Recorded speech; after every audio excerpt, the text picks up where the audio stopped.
പ്രവർത്തിക്കുന്നത്? കൂട്ടമായിട്ടാണ് ഇവ പ്രവർത്തിക്കുന്നത്. കൂട്ടമായി പ്രവർത്തിക്കുന്ന ഈ കോശങ്ങളെ നമുക്ക് എന്ത് വിളിക്കാം? വെരി ഗുഡ്, കലകൾ എന്ന് വിളിക്കാം. എല്ലാ കലകൾക്കും ഒരേ ധർമ്മമാണോ ഉള്ളത്? അല്ല, വിവിധ തരം ധർമ്മങ്ങളാണ് എല്ലാ കലകൾക്കും ഉള്ളത്. ജന്തുക്കളിലും സസ്യങ്ങളിലും വിവിധ തരം കലകളെ കുറിച്ച് കേട്ടിട്ടില്ലേ നിങ്ങൾ? എന്നാൽ നമുക്ക് ജന്തുക്കളിൽ കാണപ്പെടുന്ന വിവിധ തരം കലകളെ കുറിച്ച് നമുക്ക് പഠിച്ചാലോ? പഠിക്കാം.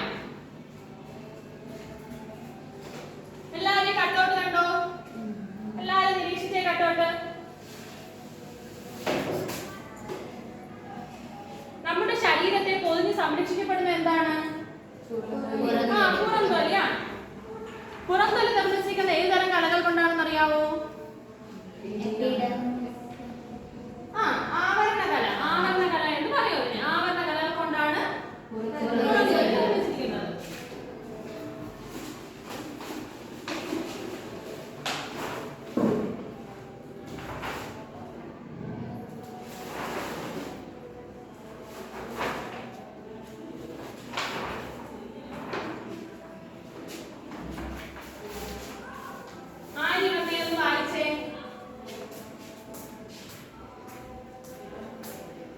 ആവരണകല ശരീരത്തെ പൊതിഞ്ഞ് സംരക്ഷിക്കുന്നു. ധർമ്മങ്ങൾ: സംരക്ഷണം, ആഗിരണം, സ്രവങ്ങളുടെ ഉത്പാദനം. വെരി ഗുഡ്, പോയിട്ട്. അപ്പോൾ നമ്മൾ ആവരണകലയെ കുറിച്ചാണ് പഠിക്കുന്നത്. ആവരണകലയുടെ കട്ടൗട്ട് നിങ്ങൾ കണ്ടില്ലേ? ഇതിൽ നിങ്ങൾ ആവരണകലയുടെ ധർമ്മങ്ങൾ ഒന്ന് പറഞ്ഞേ.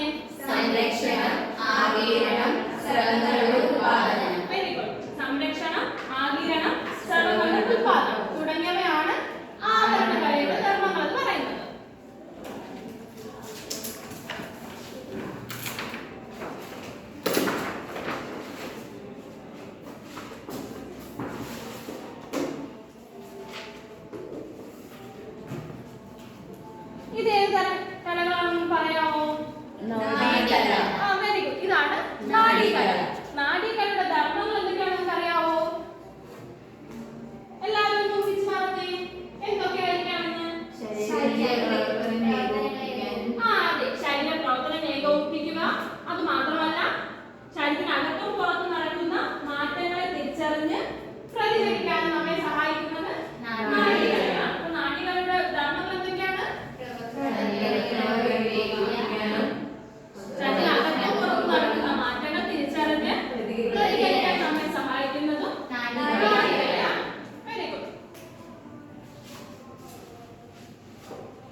ഉൽപ്പാദിപ്പിക്കുന്നു. ഇപ്പൊ രക്തത്തെ